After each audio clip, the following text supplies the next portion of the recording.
All right, let's see. All right, yeah, so let's kick it off here. So I know that you've been in the studio, so obviously there's a lot going on in the background. I'd love to hear about it. Anything that you can say or want to keep a secret, obviously keep it to yourself, but I know the fans at home definitely want to know what's going on. Yeah, no. Man, it's been a whirlwind the last month, really. Recording a bunch of new stuff here in Nashville with my buddy Gooding. Doing, yeah, we're doing 13 songs right now, all new stuff. Yeah, so really excited. It's been, a little bit since my last record, Haunt Me, came out. So I don't have like an album title or order or anything like that, but yeah, we're recording away, almost done. And yeah, I'm also working on some live stream stuff, trying to figure out how to keep playing shows during all this. So it's been a crazy month. That's awesome, though. I mean, it must be nice to be busy and actually doing things at this point. And Yeah. obviously, the most important part is going to be the music, the track order, and album name can always come in the future. Yep. But that's really great to hear. So, is this upcoming release something that was initially planned, or is this more of a, hey, we're in quarantine, we have some downtime, so let's bust out an album type thing? We had planned on recording a few months ago, and then just had some setbacks. Just with everything that's going on. But it turned out to be a good thing because it allowed a little more time to write. So I actually snuck a couple songs in since we had to delay the recording that weren't going Nice. to be on the record. So super happy that happened actually. But yeah, my producer. His we were just trying to make sure that his family was all good while we were recording. So everybody had to get a COVID test before we did it. Of Everybody was course. masked up. He had a plastic wall between the rooms Oh, and stuff. wow. So it was pretty crazy. We did it. I think we did a really good job of documenting not just the songs so far, but just the process. So it'll be a cool little like snapshot of what recording was like for us in 2020, because it looks a little different. But my buddy Kevin came and filmed the whole thing, and I think we're gonna get some cool stuff out of it. That's awesome. Where have you guys been recording at? Yep. So Gooding, the guy that's producing it, and we wrote a bunch of the songs together as well. He's got a studio, so we've Oh, uh, nice. we've been there working, yeah, for the last couple of weeks. And then at my house, we're actually building kind of like a television studio, for lack of a better word. Oh, Um, so there's a big project going on at my house right now. Some guys downstairs hammering and sawing right now. We're just working on the live stream thing. We got some like super cool stuff planned. So kind of took a little break from like social media and all that, just to like really focus on the new record and getting this live stream platform ready to go. And I think it's gonna be exciting. So my camp's definitely pretty pumped about everything. that's really great to hear. I'm really excited myself. So obviously things have been tough, not only for, the world, but for the performing artists as well. And I know that you're pretty ingrained in your music community, especially with your group of friends. How have you guys been coping? How have you been trying to get past it? Yeah, I did a podcast last month, and they kind of posed the same question.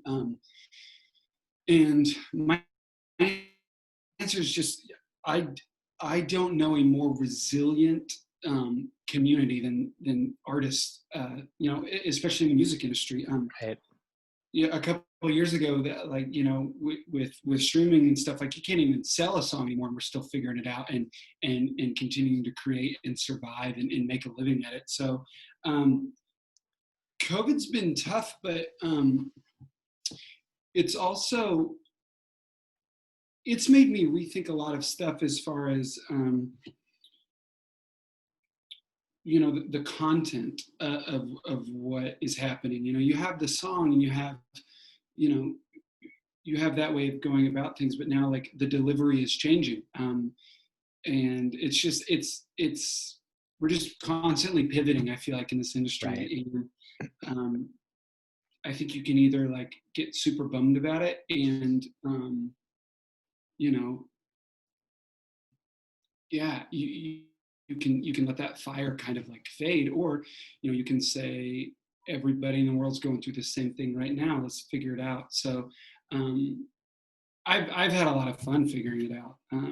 Like I said, the recording process was different, and it was kind of crazy. Um, Exactly. But it's going to make for great stories, right? I mean, look, 10 years from now, you'll look back and say, yeah, we had to hang plastic sheets between each other, wear masks and take tests just to hang out. yeah, yeah, it's crazy times, but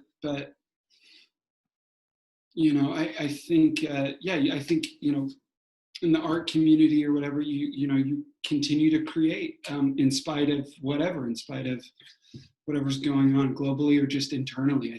Right. I think you still try to make something. I fully agree. Well, I'll take it to a bit of a lighter note so we don't have to get so hard hitting. But so, I mean, you've been touring for a while now at this point, and you've obviously been touring, it looked to be pretty extensively over the last year as well. Obviously, things are a bit different now, but I kind of wanted to get a little bit of comparison. How was it touring back in, I guess, the heyday of, when you were touring with Christopher Drew and those guys, as opposed to kind of doing your own thing with your own personal group these days? Sure. Yeah. Um, Man, I definitely, looking back, that touring with Never Shout and just all those bands, incredible, an incredible time, and a lot of those people, the friendships, they're still there. One of Right. a buddy that was in a band called the Rocket to the Moon is coming to my house in a couple of days to play guitar on a new live stream, that we're doing, and I met him on the road with Never Shot. So it's really cool to see, just you just never know, like, when something amazing is happening, where you'll be years down the road. So yeah, it's different. A lot of the Never Shot stuff was like, big theaters, and all the House of Blues and stuff. And Right. now, my stuff is more like club dates. I do a lot of those, Hmm. with like more regional bands, and then I also work with a nonprofit, called Funding the Future. So we do schools, shows in high schools as well. So that's really ingrained in my touring over the last couple of years too. When COVID started, mid March, I was with my band in, I guess, Cheyenne, Wyoming, and they started closing everything down, and we were doing some school shows. So yeah, it's changed, but Right. I think you just adapt. Yeah, you have to. You have no other choice but to. Yeah. Yeah, that makes sense. So, going off the touring questions, the one thing that I notice whenever you make, either an Instagram post or Twitter post or whatever it is, there's always a full comment section full of people saying, hey, come here, come to LA, come to this state. When you're planning a tour, does that have any influence in where you're going? Or, I mean, obviously you have to know where your fans are based off, listening data and stuff like that. But people are pretty adamant within the comment section about where they Yeah. want you to be. Yeah. Man, this last run, we were going to get out to the West Coast a little bit. I miss going out there. I haven't been for a little while. Yeah, I mean, sure that definitely like plays. It's fun to see, some people asking, for us to go to their city or whatever. But yeah, the touring is usually determined, depending on who we're going out with. If Right. it's a support, we just kind of go where we go. But if we're doing it ourselves, or we're doing the headlining stuff. Yeah, listener data is what we go off. We see where the Of streams are, course. and that's how we get in touch with the promoter, and kind of plan out the route from there. It makes sense. So going off that, either a place that you've played at specifically or a show that you've attended, what's your favorite, American music venue? Oh wow! I mean, I'm in Nashville, so I gotta That's say, true. Ryman. The first show I ever saw there was John Prine, and Oh man, RIP. so, yeah. I mean, I gotta say the Ryman. Um, that's and also, I mean, again, another Nashville one, but the Bluebird Cafe is just, it's unbelievable. it's a tiny spot, and there's Absolutely. just you're surrounded by history, and you really feel like you really feel a part of that songwriter community, when you're sitting on a stool in that little Oh strip club. yeah. Yeah, I mean, shoot, megastars still stop by there and play shows yeah, unannounced. It's a national treasure, really. yeah. Yeah. All right. So considering, there's really only been a couple things to do this year. It's either watch movies, watch TV, or listen to music.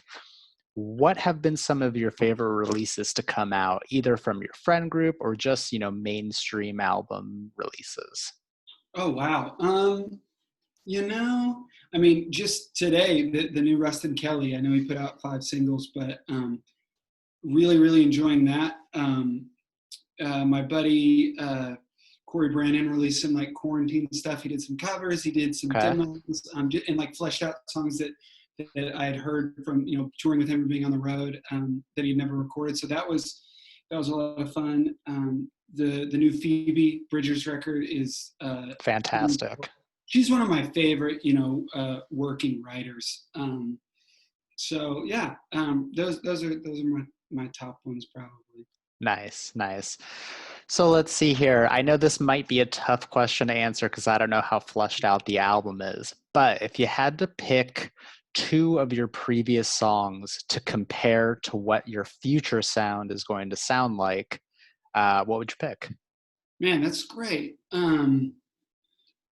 If we're going off the last record, Haunt Me, there was a song on that record called Heart Still Broke, which is kind of a story song of tragedy and hope. And there's a couple on this record that are definitely like in the same vein, down in the trenches.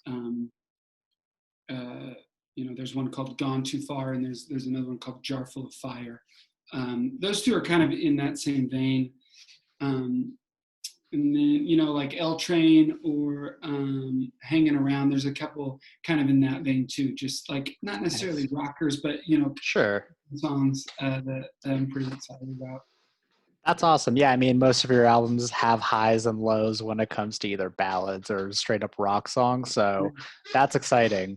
Yeah. So I don't want to take up too much more of your time, but I want to know, is there any sort of release date, maybe a single release on its way? Basically any info that you're, happy to share. I'm sure Yeah, that people want to we're know. working on that right now. With my buddy Kevin that does all the media stuff. Like I said, we're still recording, but Right. we're coming up with some like hopefully fun ways to release some singles. There'll be a couple singles, probably starting in like a month or so, and then I don't know release date, but I will make sure to let you know, and also get you some of the photos or videos of the recording, COVID style. Absolutely. Yeah. I mean, we're so happy to do this and we'd love to do another one as soon as, actual music comes out so we have time to review. That'd Um, be great. Kevin was great to work with and I'm so happy that he helped put this together. So let me see here. Yeah, basically that's all we wanted to know. I know this is more of a precursor to music coming out, but guaranteed whatever does come out, we'll have full reviews of it and full Dude, coverage. let's do We're it. really Let's talk. excited. I would love to talk when we're going to release a single or the full record, man. I appreciate your time. Seriously, thank you. No, seriously, you too as well. I mean, it's really just myself. We were supposed to have one more person join, but been longtime fans for at least 10 years now, and I've seen you countless times. And we're located in Los Angeles, so we've wanted you to come back out forever. And it's really nice. It's really cool to be talking to you and listen to you often. So this is a treat. I appreciate that, man. I'll make sure me or Kevin get a hold of you before some new stuff comes out. We'll get you some stuff. Awesome. Really looking forward to it. In that case, man, have a great day and really look forward to speaking soon. Awesome. Thanks, man. Appreciate it, Thank you. Austin. All right. See Bye you. bye.